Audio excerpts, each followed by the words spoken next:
Adam and Ace, I hope you're doing great today. Thanks for joining me on here. Thanks for having us, Thank, Dave. thanks for having us. Yeah. Yeah, and thanks for everybody that's joining on. So we're gonna have a fun discussion and then obviously a Q&A coming up. So folks that want to ask any questions, we'll take a look at all your questions and answer them. And of course, you can email us. You'll see on one of the last slides is all our contact info and websites and all that good info. Today we're talking about creating schools of the future through EdTech Industry and Education Partnership for our speakers today. So I'm going to throw it over to them, and then I'll give you my background. So Ace, kick us off here. First, Dave, thanks for having us, of course. Great content. Looking forward to an exciting discussion today. Got to echo to that Edweb content that comes in the newsletters and stuff is, top shelf. I've learned so much from just following the last few weeks and such. But again, I'm Ace Barnes. I'm currently based in Huntsville, Alabama, originally from Detroit, Michigan. After graduating high school in Detroit, I attended Purdue University in Indiana, studied electrical engineering there, and also co-opted while I was there at a airplane generator company. It was called Hamilton Sunstrand at the time. Left co-op and then left college and started working at Sikorsky. Sikorsky is a helicopter company where we make the Black Hawk helicopter. It's a division now of Lockheed Martin, and that's where I met David. He was an intern coming in, and I won't tell you his first day how that went, but he was an intern coming in, and it was a great. He was a great person, great atmosphere there. Worked in Sikorsky for about 15 years with various levels of responsibility, increasing responsibility, primarily on the Black Hawk helicopter, but worked a ton of other different derivatives. Traveled to various Army bases and stuff to support the vehicle, suppliers as well. About 2 years ago, I switched over from helicopters to excuse me, I'm sorry, switched over from helicopters to space products. So now, and also switched from being an individual contributor, kind of a technical lead, to actually managing a team. The team I manage is mostly missile focused and mostly long range missiles, as the ones that actually go into space. And then the team that my counterpart manages the spacecraft division, and quite a few of my folks work on spacecraft and missiles. Um, Sitting in a looks like a Zoom background, but it's actually a temporary office here because the area I sit in is classified, and I'm not able to have a camera or a microphone or open microphone or things of that nature there. So I know it looks kind of like a blank office, which it really is. But I participated in a ton of STEM events over the years. Actually, received various awards. Even was nominated and selected as a Black Engineer of the Year award back in 2021, and also won the President's Award for STEM events. I think in 2015, right before I moved from Connecticut to Huntsville. So again, been in the classroom, but from the volunteer perspective and mentor perspective. And I always have a passion for education. My grandmother actually was a school teacher and had her PhD in it, so it trickled into me in some fashion, but not all the way. That's probably more than enough about me. I have the great honor of introducing Adam, and he's going to give a great intro about himself as well. Thank you very much, Ace, and thank you very much, Dave, and to Edweb for hosting all of this. I've been the more kind of traditional aspect of in the classroom, kind of doing that for the last 15 years. I'm from New Hampshire and went to Union College in New York, and that's actually where I met Dave.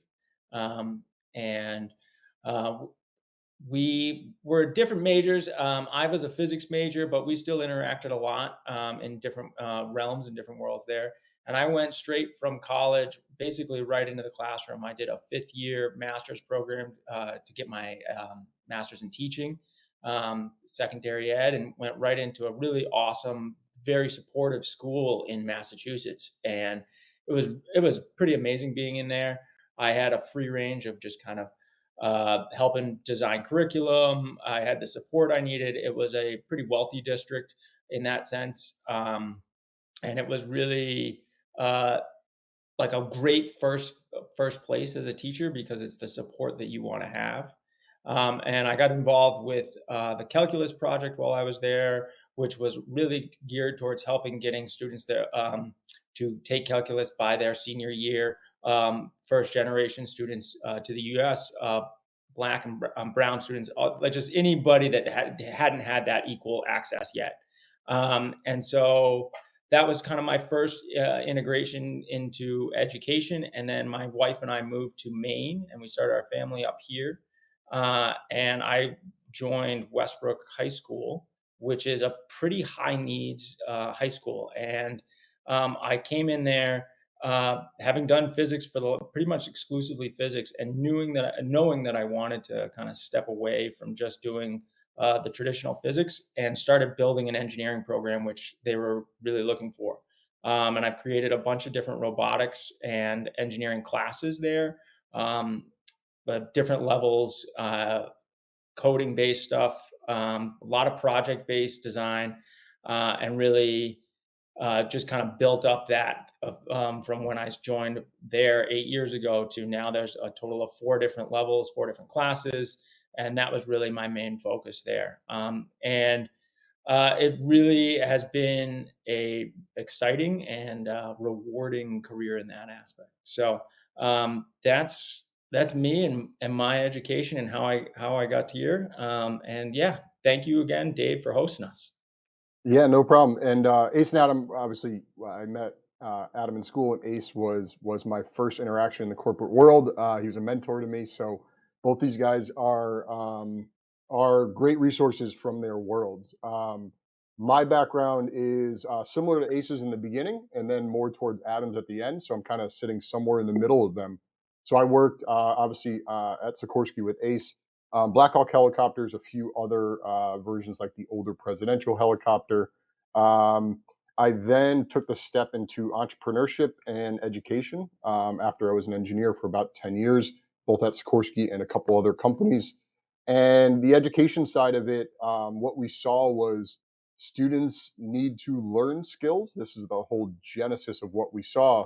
We were hiring interns, we were working with high school kids, we were and my first step into that was running a summer camp with racing drones, and the kids loved it. Right, it was great. And the teachers were like, "Can we do this during the day?" And we were kind of scratching our heads, saying, "We're just playing with drones. Like, what do you mean?" And we paired that with what we saw from interns, which is they come in knowing 3D modeling or the skills that engineering school teaches them, but they were missing some of those career connected skills, and a lot of the new age skills their high schools and even their engineering programs were struggling with. So that's what Milestone C is all about. That's the company that I started with our partner STEMI. And what we look at is all the new age tech, and then we figure out how to help teachers and classrooms teach that to students. Um, so, with that said, let's jump into what we're talking about today. So, the whole idea here is the movement is called STEMwave. The whole plan is to build schools of the future that gives students success in life, and that gives industry the future employees that they need. So, we'll talk about it in a minute, but the whole goal here is to bring education and industry together. Here's what we'll look at today, what we're asking for today, why we're talking. What are those driving forces? A review of today's world, and that's where Adam and Ace can really tell us. They're the guys out there in education and industry. Break down what STEMwave is trying to do, sort of the process of STEMwave. Like a good engineer, I look at the process of it, and then what we're looking for from industry, and we'll answer any questions that all the attendees have.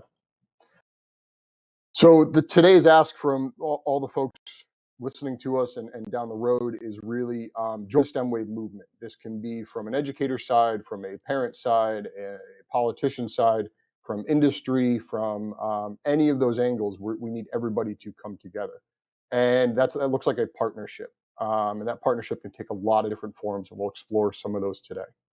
One of the big hardest things is recruiting from industry, getting companies to understand what education needs and make that movement towards it. And really, the fundamental goal here is to teach young learners, students, the skills they need for success. So skills they need to succeed in their future life and their future career. The driving forces, just so everybody understands who's working on STEMwave right now. STEMI was the creator of STEMwave. They are a European company in Croatia. They're already doing several events with several companies in Europe, in Croatia, Bosnia, in England as well. Milestone C, we're partnered with STEMI on just about everything we do, and we're a U.S. company. I'm in Shelton, Connecticut, and we are moving STEMwave into the U.S. and looking for companies and schools and partners to do this, other education partners. Experiential STEM is a nonprofit that we created to then work with industry and bring STEMwave to them. So the whole goal here is industry, ed tech, and education partnering, and we want everybody to join in and get this moving. We did a pilot program, so I know this is always the first question, like, well, have you tried it before? And the answer is yes. This was an artificial intelligence program. You can go back, I think, a year and a half ago, and I was on an Edweb talking about we're going to do this, come join this, and it was amazingly successful. Now, I say that with a grain of salt because we did an AI program before ChatGPT and all these large language models popped up, so we had to then rip it apart and redevelop it over the last 6 months. But that's that's part of our world. That AI program was with middle schools and high schools. There was 34 programs in 13 states. It was completely free for those schools and those students because it was a pilot program. We were trying out our AI program. We have a new version. We split apart middle and high school. We have ChatGPT integrated into that, and it's a great program that's ready to go for schools. At the time, it was powered by Infobip. They're a leader in AI. They're a billion-dollar company in Europe that focuses on smart chatbots and multi-channel communication. And they sponsored this because they wanted folks in the U.S. to start to learn their name and start to use them as a customer. So let's open it up for Adam and Ace a little bit. So Ace, the characteristics of industry today, and I have some questions there, but really what I'm asking is what's industry up to? What are they succeeding at? And then kind of where are their blind spots, their weaknesses? So why don't you bring us into that? Yeah, awesome. I'll hop right in there on the industry side of it, of course. So, of course, industry, we are always moving fast. We tailor our business to our customers' needs. So, at Lockheed Martin, we're the largest defense contractor in the country, and actually one of the largest in the world. And the customer has ever moving needs, whether that's the missiles and some of the spacecraft program that I work on, the helicopters that Dave and I worked on years ago, fighter jets like F-35, or even some more of the more classified programs that Skunk Works does. So we never stand still. We actually try to get a step or two ahead of our customer, demonstrate different technologies and capabilities that we think they'll be interested in. From a education point of view, the times have changed quite a bit. There used to be a hard requirement for 4-year degrees to come in and work in the industry, and now they've laxed that to 2 years and laxed that to really no experience and just certificates, or just the right attitudes and the right backgrounds from your primary education. Even today, not well, I'm sorry, not in this present day today, but I have two high school interns that report to me, and one of them just graduated high school and started her first year in college. And years ago, that was unheard of for us to go into a high school and find some of the best talent there, and then start them with full-time summer employment as an intern, and then start maturing them from high school instead of their first and second year of college, which is a little more traditional. We're finding that this is becoming quite successful, but this is again so new that I haven't taken a high school intern all the way through college and then actually employed them on the team full time, because again, this is only 3 or 4 years old. So, what's the industry up to? We're always moving forward. We're not going to stop. We have to stay ahead of our customer. The moment that we slack up, our competitor slides in. Lockheed, again, being a very, very large company, um, we have competitors that we always beat, but then we have incumbents that or even new folks that come to the table that we weren't looking out for, that zoom right past us in certain technologies and things. So we always are trying to be nimble ahead of the customer, and to do that, we create a pipeline with education, and we're again reaching now back to high schools and things of that nature. Um, so even today, the question on the end there: are there any non-tech roles? And I wanted to spend just a moment chatting about that. So yeah, we have a lot of folks that are transitioning from the retail industry or various other industries and now coming into Lockheed and doing some engineering support, some program leadership, some program management and stuff like that. So there's softwares that we use like Jira and Agility. There's softwares like Confluence and Tableau that we use as well that we bolt on to our technical experts. So for example, now, we're designing a weapons product here, and we use Confluence, to communicate the design. We use Tableau to status the design and things of that nature. So it's quite a bit of opportunity for people who may not necessarily want to be designing some widgets or some, hardcore mechanical, electrical engineering parts, but that just have a great software background or have just a knack for using computers and stuff like that. That we bolt them right into our engineering groups and our system engineering groups. Ace, I love it. And the high school program, when you were telling me about that a few weeks ago, I was like, that is amazing, right? When I was Mhm. at Sikorsky with you and we were bringing interns in, they kind of didn't really consider someone that wasn't at least a sophomore in college, right? And Exactly.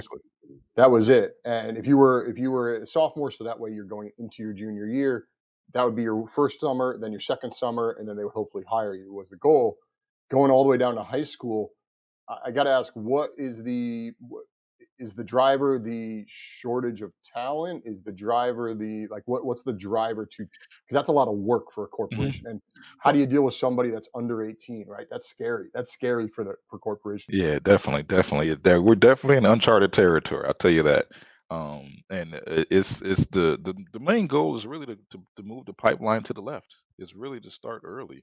We found that as you come in, let's say right before your sophomore year, or after your sophomore year, it takes us about 4 weeks to get you access and get you trained and get you ready to work in a 12 to 16-week summer that the college student has. We've already lost, a fourth of it or a third of it during that, so we try to bring that onboarding and that training, more to the left. A great example is a high school intern that I had this past summer. Again, it took about 4 weeks of her 12 weeks of her internship to, kind of get rolling. But by the time she was rolling, things were going smooth. Now, we strategically placed her on NASA and more commercial civil space products. That way, she could um, do reports and take some of what she learned at Lockheed to school and actually showcase it as well. A good example is we work on the Mars sample return, and that project alone is us, first there's rovers on Mars that are running around grabbing dirt and things of that nature. I call it dirt all the time, and the Mars folks always tell me it's special dirt. But they're going around grabbing special dirt, and we're gonna, put that dirt into a launch vehicle and launch it back to Earth essentially. And she can go to school, her college and her high school, and talk all about that and really get the buzz going there. And then, for her, it's dual fold. Now she's the cool kid in the class that works at Lockheed, works on this Mars sample return. And when she comes back the following, year after her freshman year of college, first she's learned more in college. We take advantage of that and leverage that. She's already in the system, already has access to things like that. So within her first 3 or 4 days, she is back in the seat. And we've already selected some programs that are just for her that tailor her development along the way. So it's to be direct, is bring that pipeline to the left. No matter what I have to That's go through awesome. that 4 weeks, it's easier to go through that 4 weeks when it's high school than when they're a year before graduating college and I only have a short amount of time. That's awesome. Now, the hard part in this, Adam, you know, I know you've worked in the classroom a long time, and getting that one or two students out there into industry, that kind of special program, right? Whether that's over the summer or kind of an externship. Um, Ace, how would you feel if they gave you 30 interns, the whole engineering class, right? So That's a that's the lot. hard part, right? That's Yeah. the balance. So how do we get that learning to all the kids, Adam? I mean, I think short of bringing a whole class there, you have to have industry come into the classroom and partner with that classroom or in some aspect. Um, and I think it's even, can be even simpler than that. It's really like having people showcase what actually exists in industry out there. Like, 'cause I think one of this that you have this myth that a student will hold is like, what is an engineer? And they have this certain vision, whether it's from a TV show or a movie or some, maybe it's on like a TikTok channel, like, oh, a software engineer or something like that. They don't understand that, like, hey, there's an entry level engineer, there's a technician or something like that, that like you can build up to those other higher levels and those other more like technical careers as you go through. And so just even having that explanation and that conversation with them about what sort of roles exist outside of that classroom, outside of that life. And for a lot of the students, it's because they get that information, as I mentioned, either from a movie or from their parents. And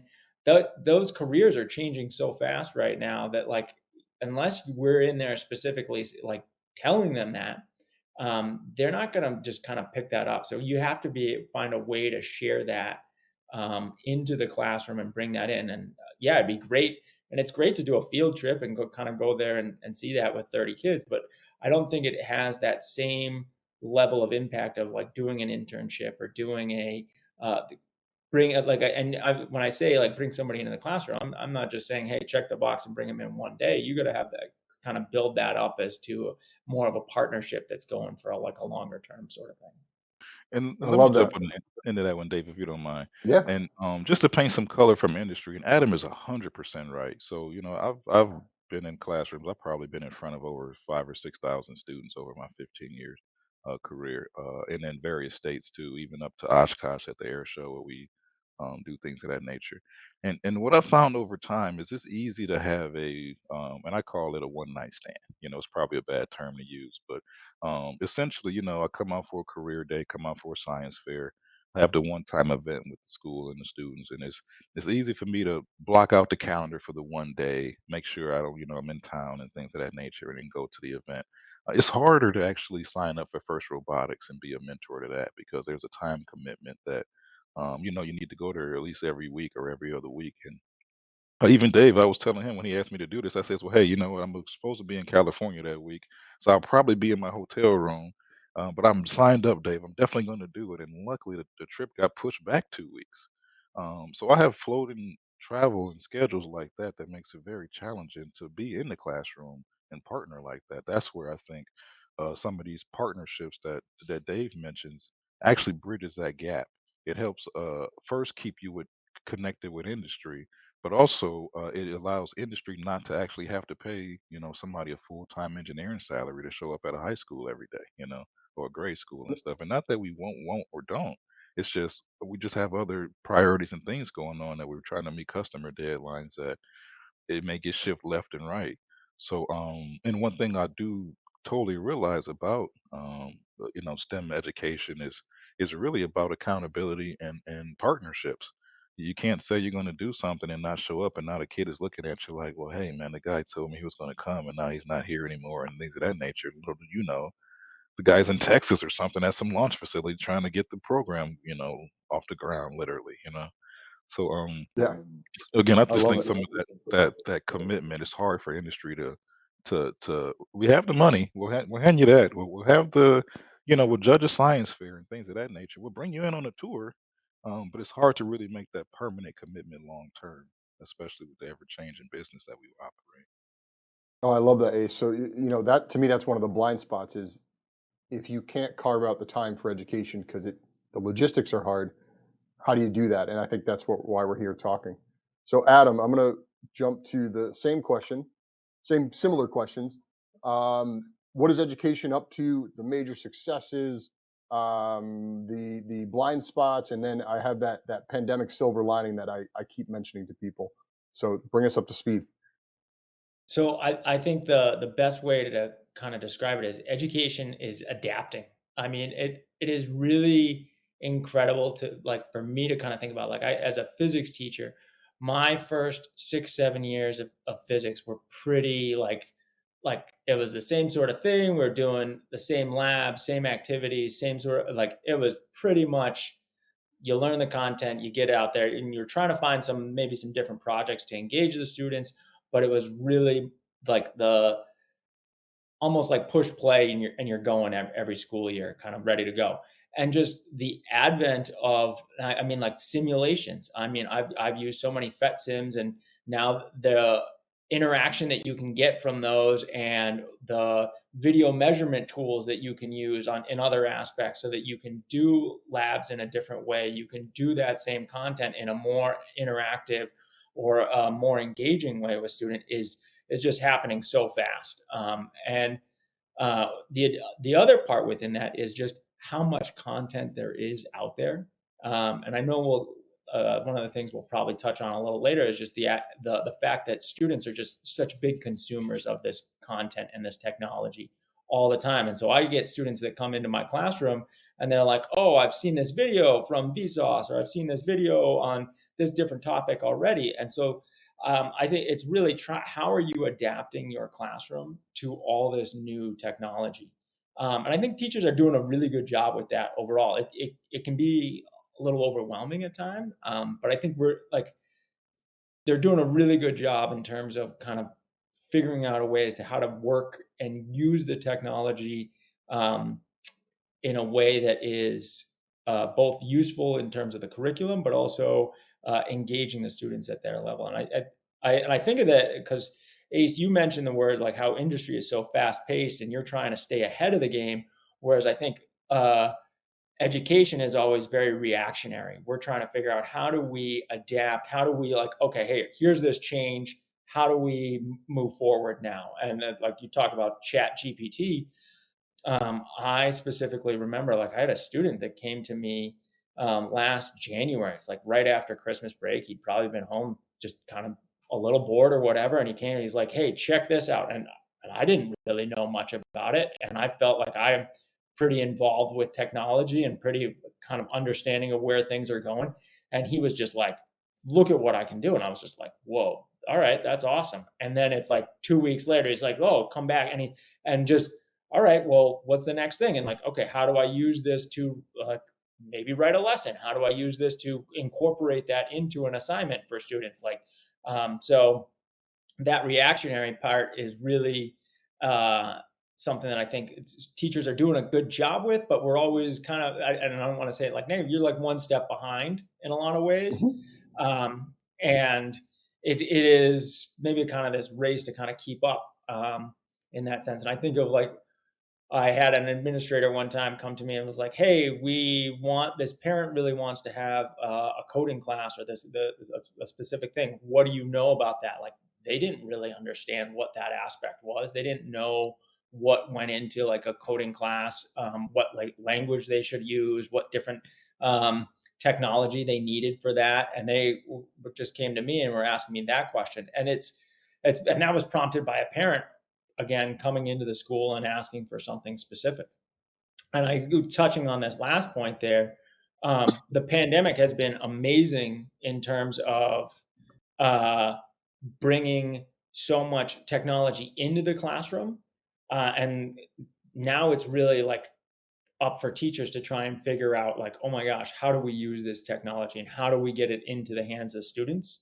And so that's been like, there's a lot of stuff out there. There's computers, there's laptops, there's little robots, there's all sorts of wonderful things. And it's just how do we quickly get the PD and get the expertise to bring it onto our curriculum, match it with our curriculum. Yeah, Adam, there's a couple things you said there. One is change. Change is hard, right? This is something that industry teaches their young folks, right? I remember getting all these training sessions on how you continuous improvement, these kind of words, and schools used to not have to do that. And I think what you're touching on there is teachers are doing a great job, but it's not necessarily easy.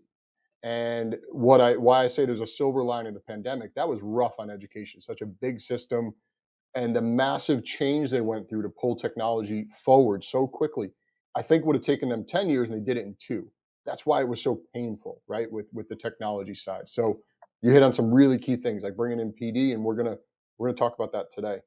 And just Um, just real quick to echo that one too, Dave. On the opposite of the industry, we're the opposite. I mean, we don't stay the same at all. We always are yeah, changing.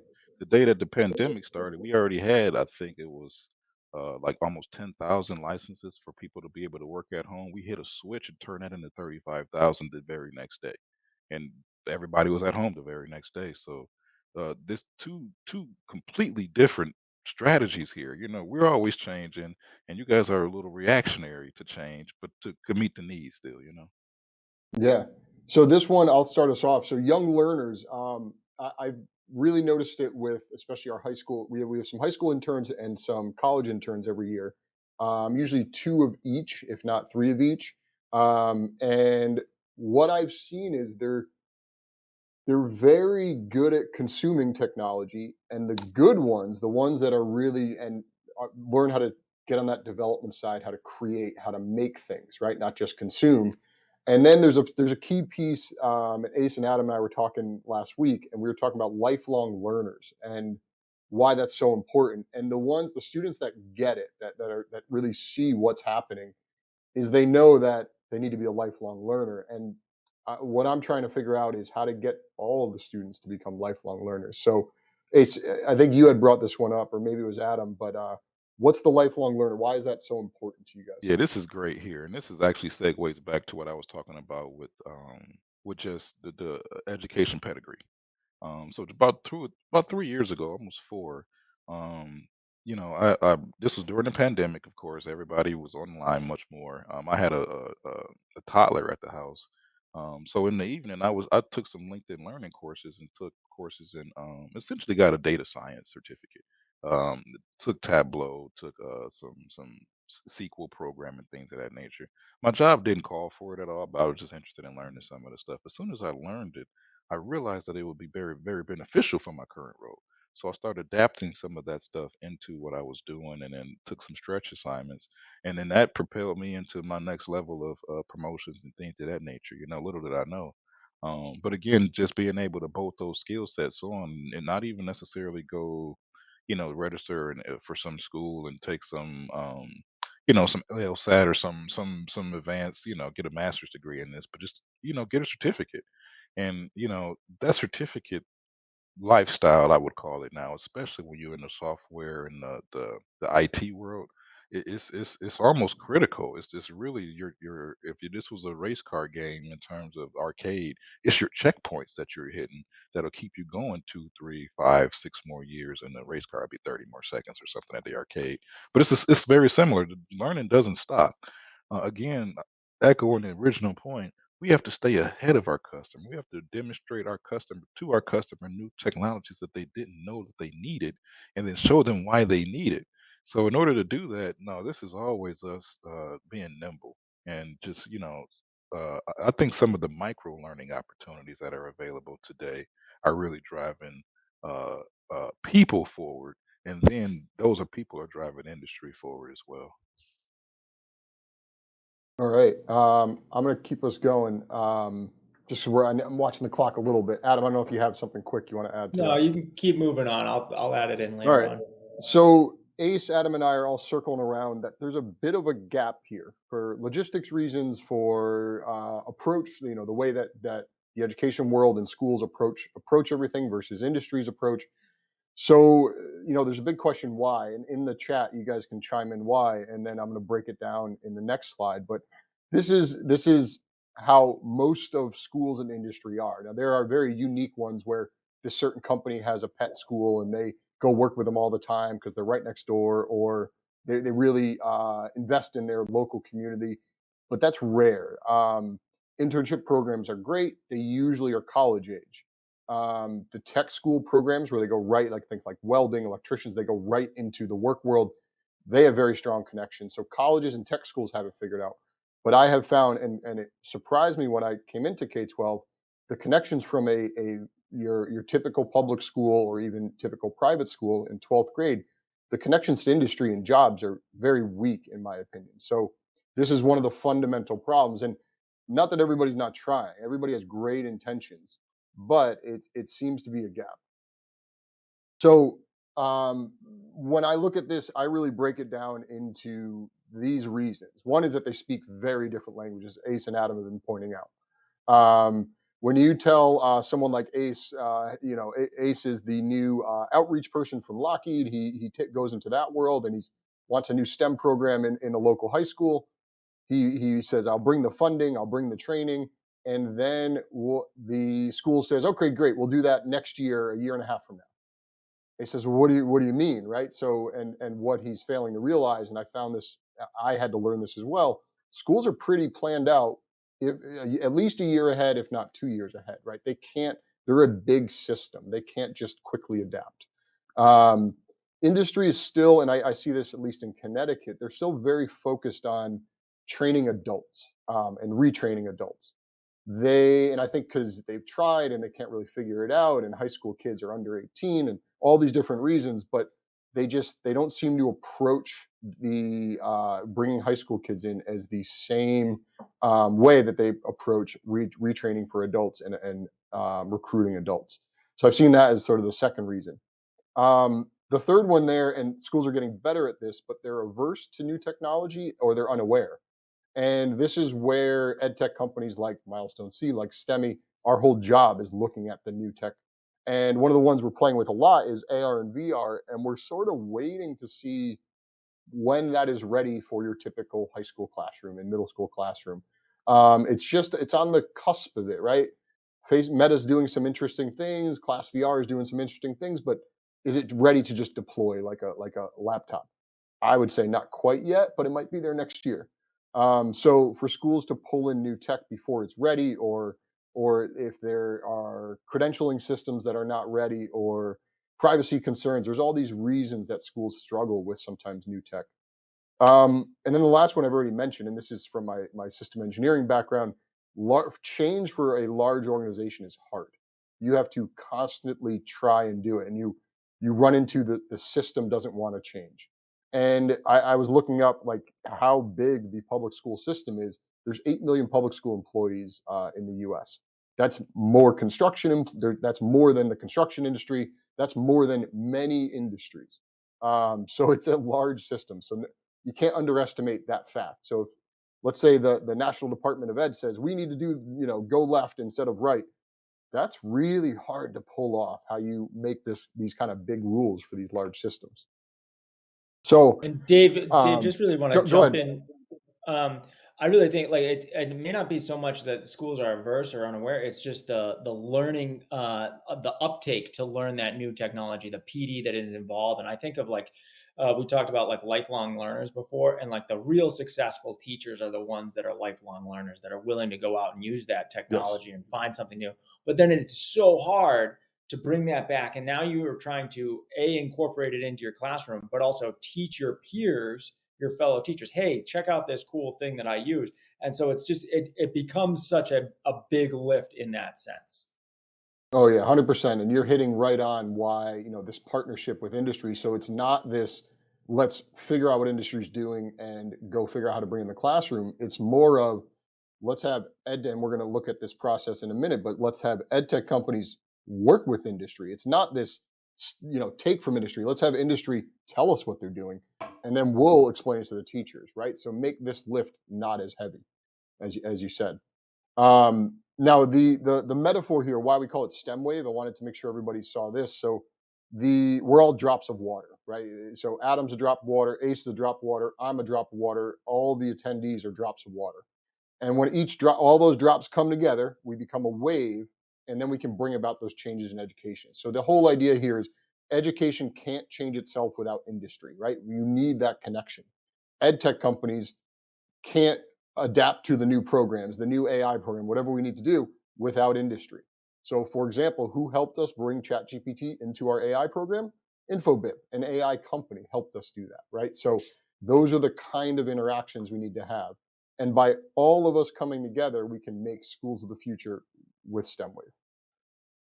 So, the process I've been alluding to, for those of you that are not seeing my screen, it's an infinity symbol where you have industry on the right and schools on the left, and then you have ed tech companies in the middle. Now, we're going to explore each piece of this, but the whole idea is partnership through ed tech companies.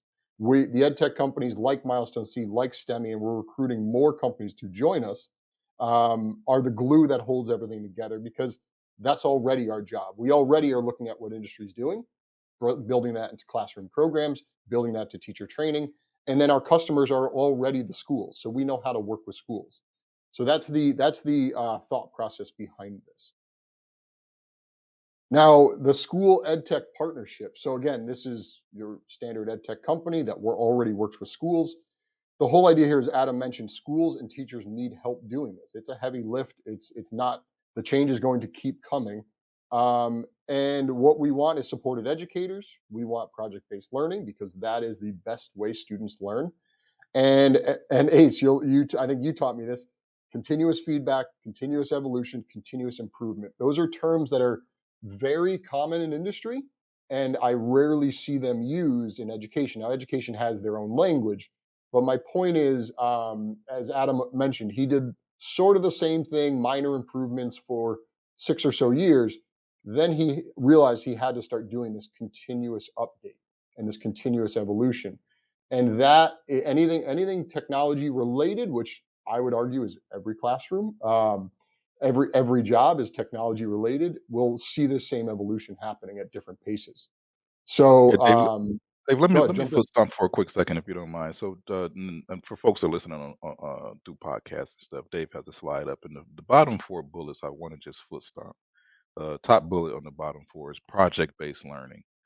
That is exactly what we do here in industry. We test, we figure out stuff, we learn from the test, and then we go produce from there. And that's just a continuous loop that just Dave even mentions on the other three bullets: continuous feedback, continuous evolution, and continuous improvement. It is I just have to foot stomp again. I know Dave just literally read these bullets off, but from an industry point of view, that project-based learning is really what keeps you nimble, and that continuous cycle and loop is really what keeps you moving forward. I'm reading some chats and reading some stuff in the question and answer session, or the segments, and they're echoing the same thing. A lot of the curriculum is based off of older job profiles. Is really based off of what the state and what some of the municipalities are controlling and how they're making measurements and stuff. And it's not continuous loops. It's just really some mandate that kind of comes out that lasts however long until it expires, and then we revisit it 10 years later, 2 years late, stuff like that. So those bottom four bullets: project-based learning, continuous feedback, continuous evolution, continuous improvement. I just want a foot stump from the industry side of the house. Yeah, that's exactly right. So the ed tech companies are bringing programs, but we're getting feedback from the schools. What's working? What's engaging? So as the learners change, which these learners are very different than me. You show these learners a PDF, they're like, "What the heck is that?" Like, it needs to look like YouTube, look like TikTok, look right. That's the world they're living in. So our good ed tech companies realize that, and we're meeting the learners where they are, still teaching that good content and those career connected skills. I know Adam's big on that. The communication, problem solving, teamwork. Right? We can't just teach tech. So let me jump over to the EdTech industry partnership. So now we're looking at the right side of that infinity symbol. And the whole idea here is that EdTech evolves with industry. So we get the knowledge and technology that industry is using and bring pieces of that into the classroom in digestible ways. That new tech that Ace and his industry folks are coming up with, like ChatGPT, oh, great. We need to fold that into a program, make it digestible for a teacher, come out with PD that is usable in various subjects. So that's the ask here is we want to work with industry. And then what does industry get out of this is they're connected with education and they get that new generation of problem solvers, students that understand what industry is doing and their skills are not 30 years outdated, they're 3 years outdated, right? What industry was doing when they were in school. And then they can easily jump that gap and keep learning. Go ahead, Adam. And You look like you and want to jump in. Dave, I just want to point out something. Like, I have a cousin who is works at Boeing out in California and does antenna work for them.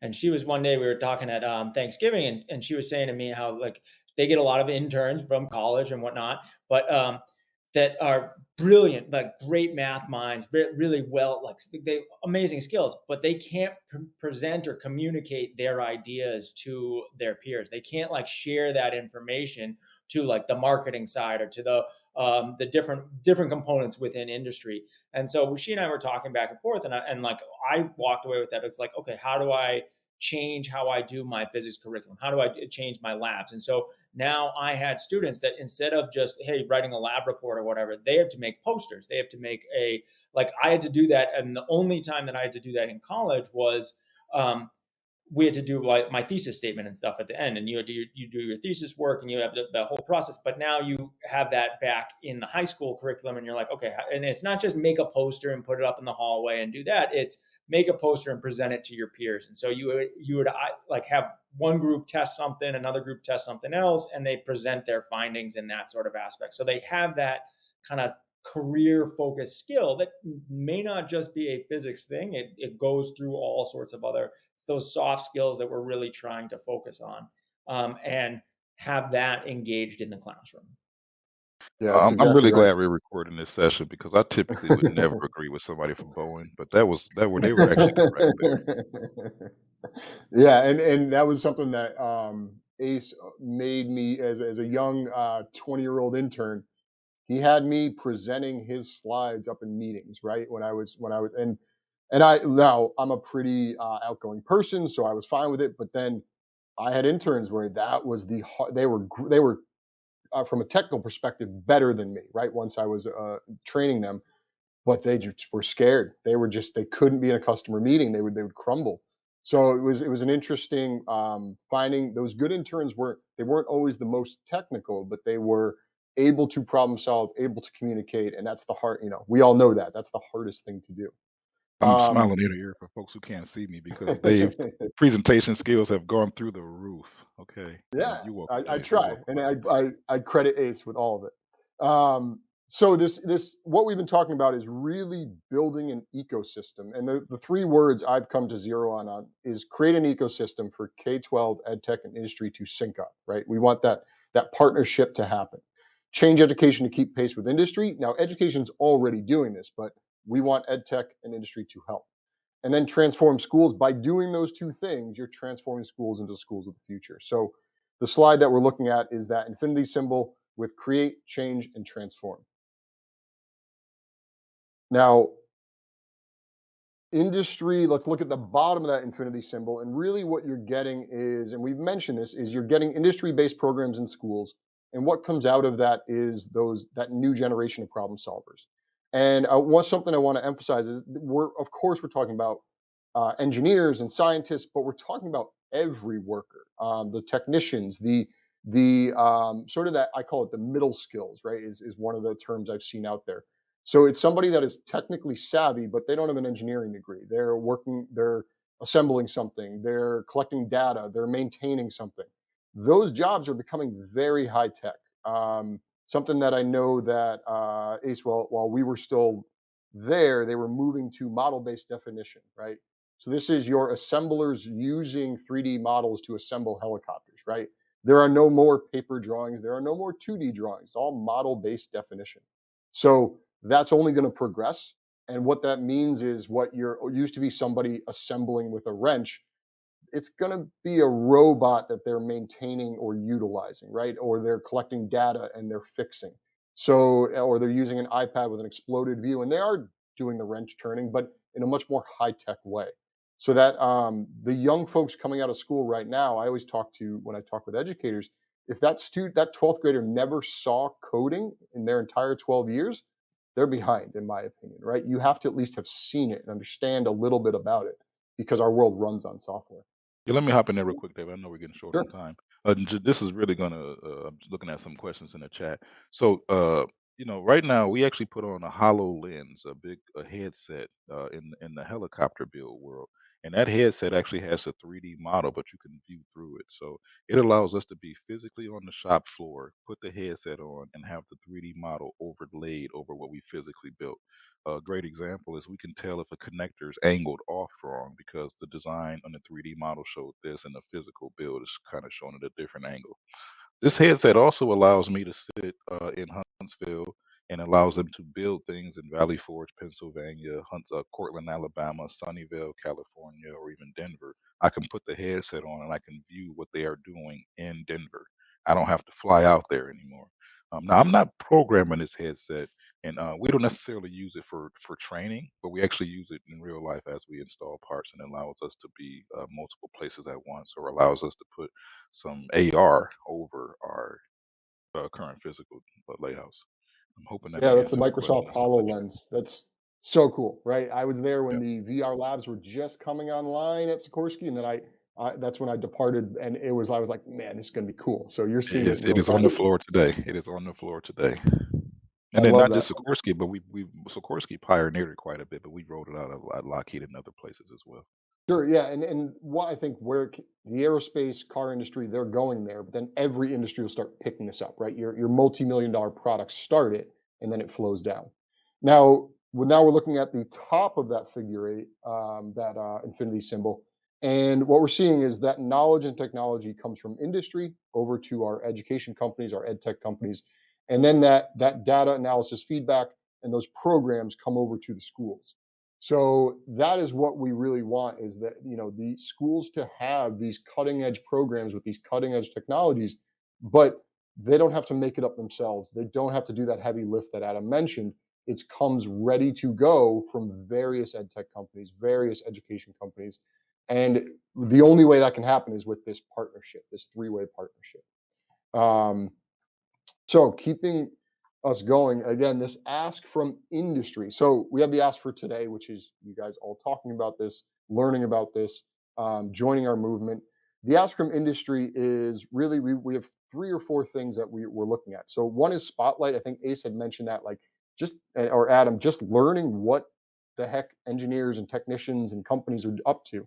This is mystical to students. They might know from their parents, the local company, if their parent works there, but even I have a 5 and 7 year old, and they go, "Daddy teaches teachers." I go, "Okay, that's kind of right, right?" They don't quite get it. Now, they'll understand that down the road, but I meet a ton of high school students where they don't really understand. So, spotlighting industry, spotlighting companies and employees, and what that would look like is your employee on camera. So you are not having to be in the school, right? You're recorded asking questions now, interactive, multiple questions the students can ask, and AI is becoming pretty good at making that happen in a creative way. Um, and this could also be localized. So your local company can sponsor their high schools, and that curriculum is unique to that local company. Let's say it's robotics, and then somewhere else where there's different robotics company, it's localized to them to show what they do. We then also need the technology. So the technology of the industry needs to keep coming over to education so students gain those right skills. Mentorship is key. This is something that the old school apprenticeship model did really well back in the day. And I think there's a need to bring a lot of that back. So, employees in the classroom, employees working with students.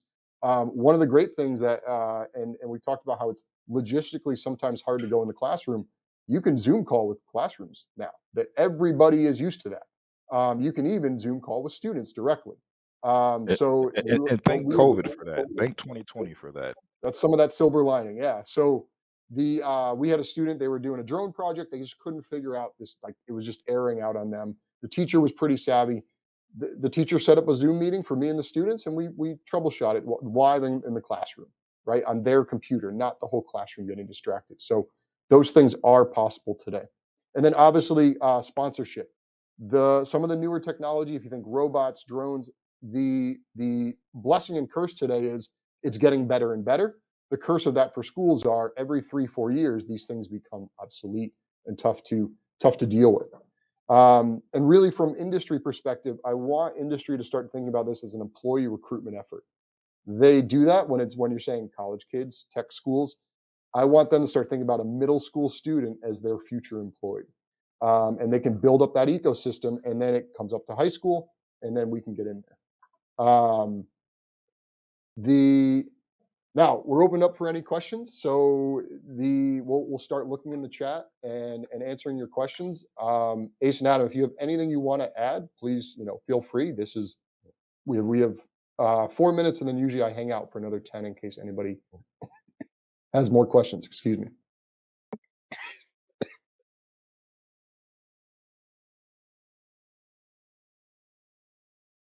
All right, So I got. I'm I love this one.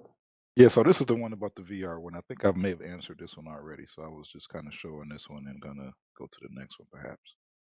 So what I would add on this one is AR and VR are not separate things. They are very commonly put together. The only time VR is alone is like gaming, things like that, right? You're in some kind of futuristic world. In industry and today, I'm still curious where VR and AR go. Like, does my phone end up being that? And like I put in my AirPods, I just put on some glasses and my phone runs everything. I could see that 5 years, 10 years down the road. And VR is super interesting to me. I don't know that it's ready for your standard classroom today. It sucks up Wi-Fi. You can't on a good VR set, you can't control what the students are doing. You can't prescribe that. So that creates lots of problems in schools. The credentialing isn't there yet. So we're on the cusp of VR in the classroom, but industry is all over it. Yeah, and again, to echo that, it's really the AR portion of it, though. VR by itself, we need that. For example, if you were in a classroom, you would want be able to put the headset on and still see through the headset and have some features that are in the classroom that you can tell what differences are from the headset versus this. So it's not a standalone thing. Yeah. I can jump in on this one. So the state academic standards, the ones that I've seen recently are really computer science focused, which I love. Um, Tennessee, some of these states are really pushing hard and very quickly. Now, I love that in some sense, where software runs the world, as I've already said. My only caution there is we don't want to wipe out all the other stuff, all the engineering design, all the project-based learning with robots and whatever else.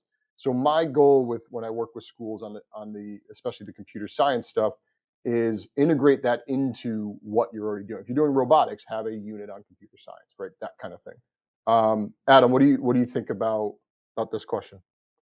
I think it's you're trying to balance something with a lot of this. You're trying to get students engaged in STEM classes, in like the math, in the engineering, and so how much do you focus on the academic portion versus the project building aspect?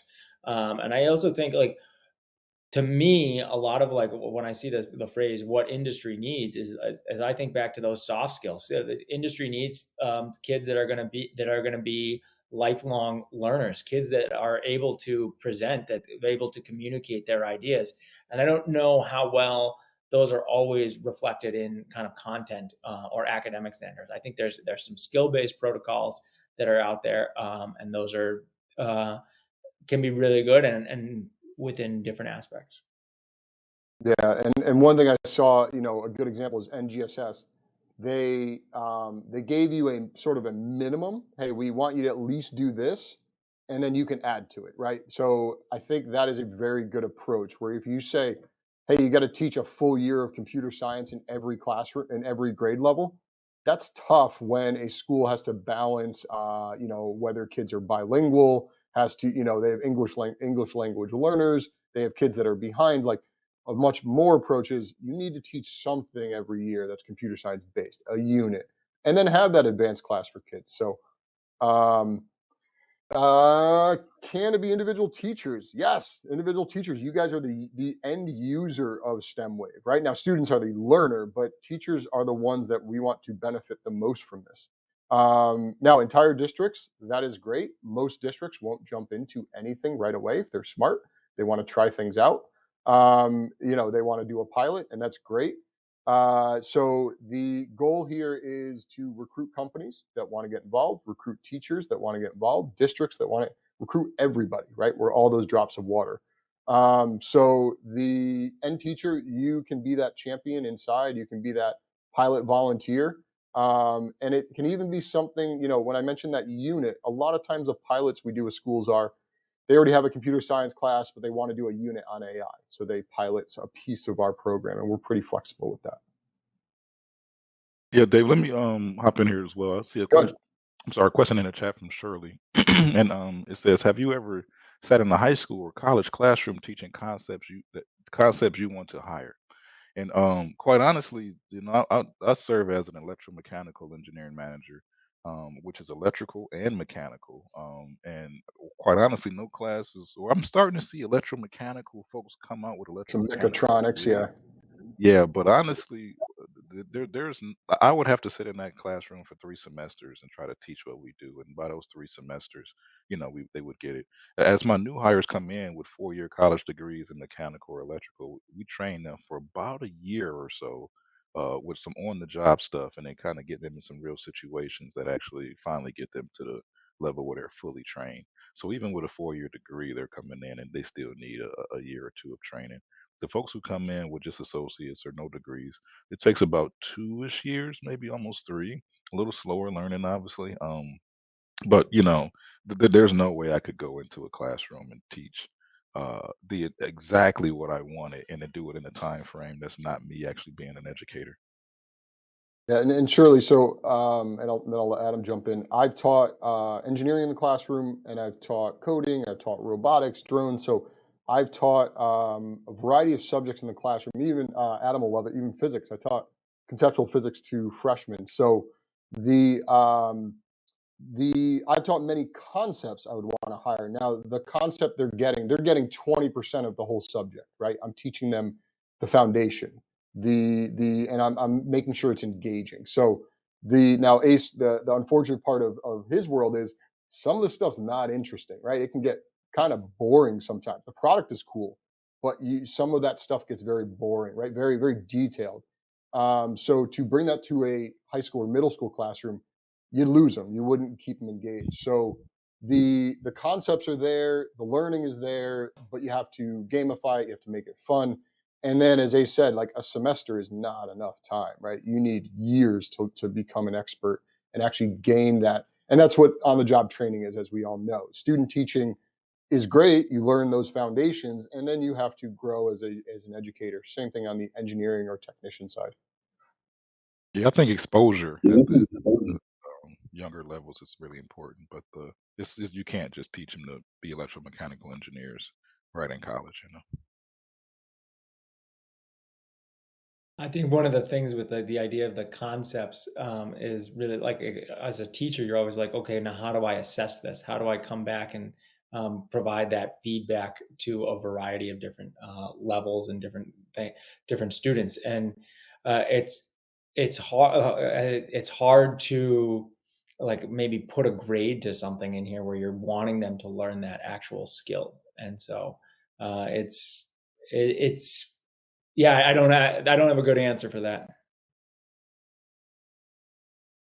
Yeah. All right. I'm just looking at the chat. So for those of you that are online, I think we're good to go. If anybody wants to tag out, any other questions, we're happy to take. But I know we're over time, so I won't keep everybody. And we'll give it a couple more minutes in the chat. If anybody has a question, I can chat back. Thanks, everybody. Great job putting this together, David. Again, thanks for having me. It's always an honor to just represent Oh, the no company and, problem. and especially get the pipeline going for new hires that I need to make here. So Yeah. Thank you, David, as well, Um, and thank you for Edweb for hosting this. And yeah, the this part has been great. The actual host and interaction here has been pretty fantastic. Ace, it's been yeah. great chatting with you. likewise, and then just seeing some of the chats and some of the engagement, man, it's really it's inspiring and it gives me a ton of energy here.